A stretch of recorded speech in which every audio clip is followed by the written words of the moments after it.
Hey guys, Reed out here, back again with another video, and this time it's a review on a guitar that I've had for quite a while now. Purchased it, I believe, last year, and I've been wanting to do a video review for a very long time, and I just kept putting it off and off and off. So, there's really not much to be said about this guitar. It plays well, it looks awesome. So I'm just going to include some of the mixes I have recorded and put together with this guitar, and if I find them later, I'll include in the video description the link that'll allow you to download the dry recorded takes of the guitar direct in, so it gives you a bit of an idea of how it sounds with no effects, no amp sims, impulses, anything like that. So yeah, let's go ahead and get started.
So yeah, there we go. I hope you enjoyed the demos there.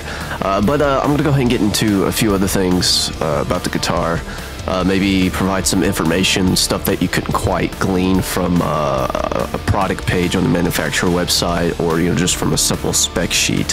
Things such as how the guitar feels, how it plays, a few minor complaints about the build quality of the guitar itself, and also my pre-order experience with this guitar when I spotted it on eBay. So one of my first impressions when the guitar arrived was the size of the guitar case. It was freaking huge because it's specially fitted to accommodate the body style of the Bird of Prey. It's a very nice case. For some people that choose to gig with this guitar, I guess it could be a pain in the ass considering its size. But it's a guitar case. It's of good quality, and there's really nothing to complain about apart from the size and weight. Now the guitar itself, I was shocked. It was extremely light when I picked it out of the case.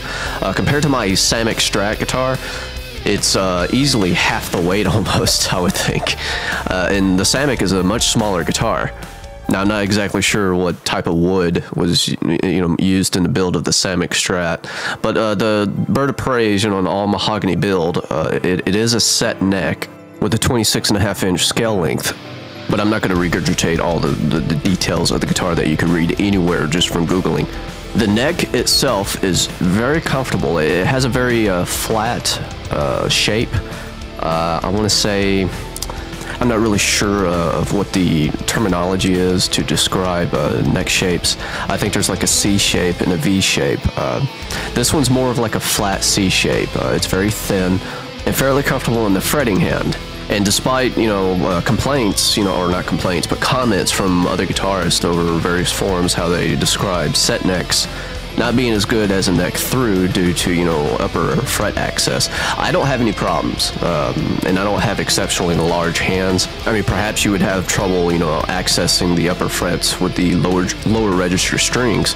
But otherwise, I've had no issues so far. The fretwork on the guitar is very clean. There are no sharp edges.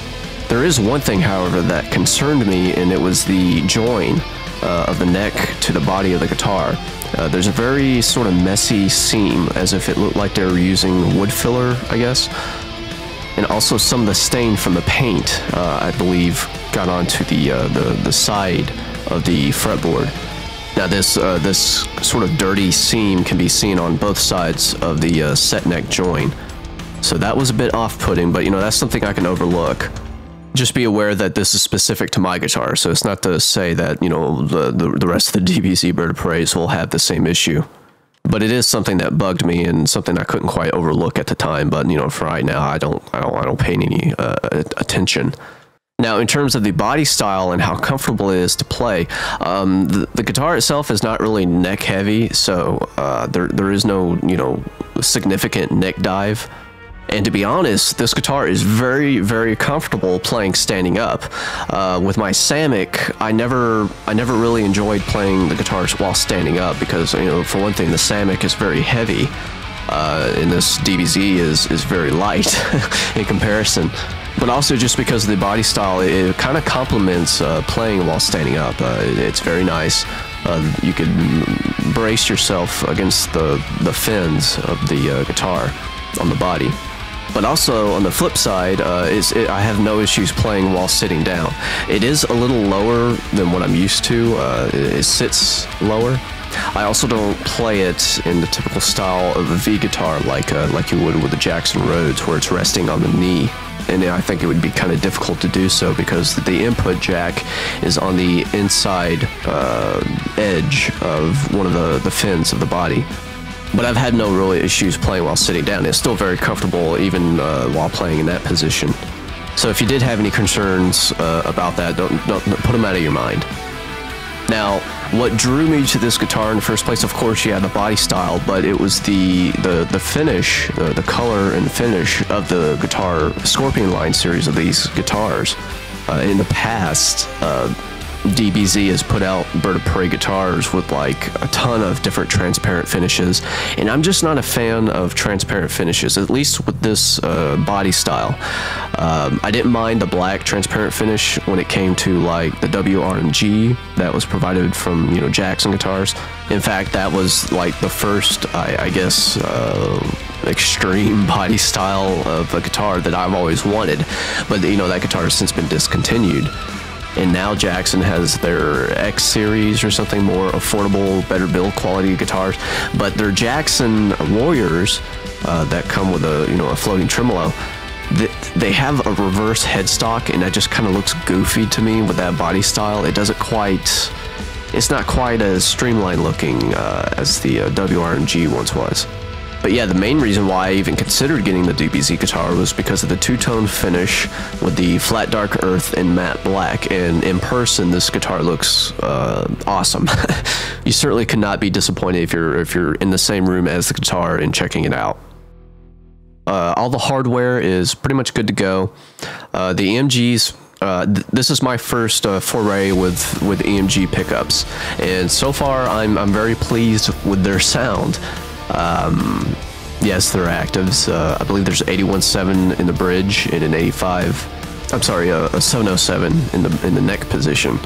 I'm not sure if that's like a different naming convention for the same pickup or not, but there is, however, no quick clip system with these pickups.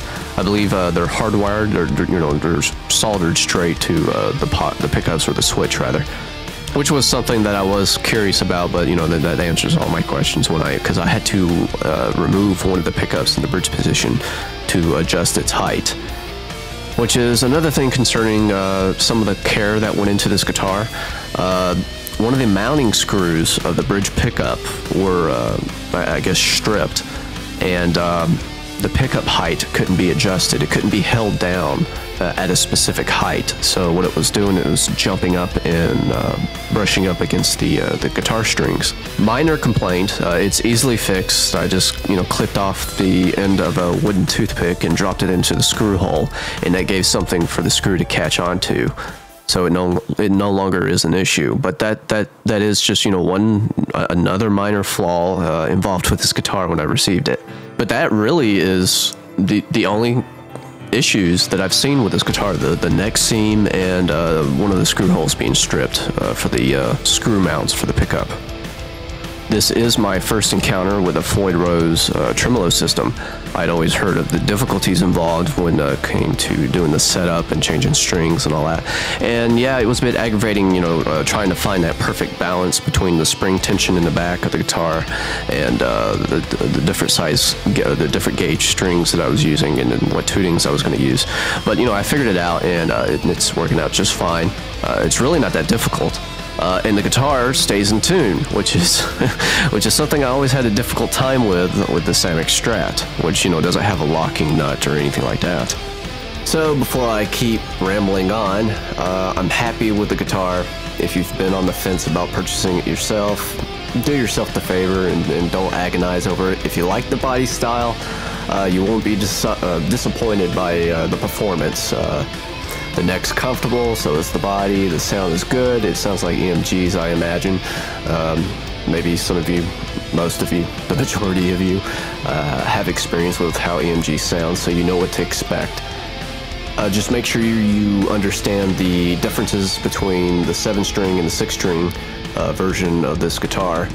I do have the 7-string version of this guitar of the Scorpion line, and the spacing in between strings, because the width of the neck, they're a bit wider than what I was used to. But other than that, that's probably the only hurdle you'll have to jump over if you're used to playing a 6-string on a normal typical scale for a Strat style guitar or something. So yeah, I'll be switching back and forth between my Samick and the DBZ Bird of Prey. So I hope you got something out of this review. Like I said, I had to go back and do a few edits, record new parts to the review, and get rid of a lot of old shit. But I'm pleased with the guitar, and I couldn't be happier with my purchase.